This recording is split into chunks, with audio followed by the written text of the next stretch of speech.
आमिर खान के बेटे जुनैद खान की पहली मूवी महाराज रिलीज होने वाली थी, उससे पहले ही हाई कोर्ट ने इस पर बैन लगा दिया है। दरअसल यह मूवी आधारित है ब्रिटिश कालीन एक पत्रकार, एक समाज सुधारक और उस समय के एक प्रगतिशील कहे जाने वाले व्यक्ति करनदास मूलजी के ऊपर। यह बहुत ही प्रगतिशील थे, समाज सुधार का प्रयास करते थे, इसीलिए इन्हें इंडिया का लूथर कहा जाता है। यह दादा भाई नौरोजी के साथ मिलकर राष्ट्र गुप्तार नामक अखबार, जो कि दादा भाई नौरोजी का था, उसमें लेख लिखते थे। आगे चलकर इन्होंने सत्य प्रकाश के नाम से अपना अखबार निकाला। उस समय समाज में जो भी कुरीतियां थी, बुराइयां थी, उस पर इन्होंने अपने पत्रिका के माध्यम से प्रहार करना चालू किया। कई लोग कहते हैं कि जानबूझकर हिंदुओं को भी टारगेट करते थे।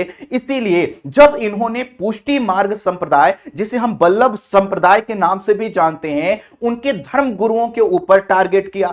वल्लभ संप्रदाय के धर्म गुरुओं को महाराज कहा जाता था, तो इन्होंने आरोप लगाया कि ये जो महाराज होते हैं, यह महिला जो सेविकाएं होती हैं और महिला जो भक्त होती हैं, उनके ऊपर दबाव डालते हैं उनसे सेक्सुअल संबंध बनाने का। इन्होंने यहां तक पूछ लिया महाराजों से कि एक बात बताइए, कौन सा ऐसा हमारा ग्रंथ है जो यह कहता है कि अगर कोई नव विवाहिता महिला आती है तो सबसे पहले उसे महाराजों को सौंप देना चाहिए भोगने के लिए, तब पति उसका भोग करे। इसी चीज को लेकर महाराजों से उनका लंबा संघर्ष चला और इसी संघर्ष पर आधारित है मूवी जिसका नाम है महाराज, जिसमें यहां जुनैद खान ने करनदास मूलजी अर्थात पत्रकार का रोल निभाया है। और इसी को लेकर अभी हिंदू संप्रदाय के लोगों ने कहा है कि उस समय ब्रिटिश काल था, उस समय चीजों को देखने का जो नजरिया था बड़ा संकीर्ण था। अगर ये मूवी रिलीज होती है तो गलत तरीके से हिंदू धर्म को दिखाया जाएगा, जिससे हमारी भावनाएं आहत होंगी और इसी के कारण मूवी पर बैन लगा दिया गया।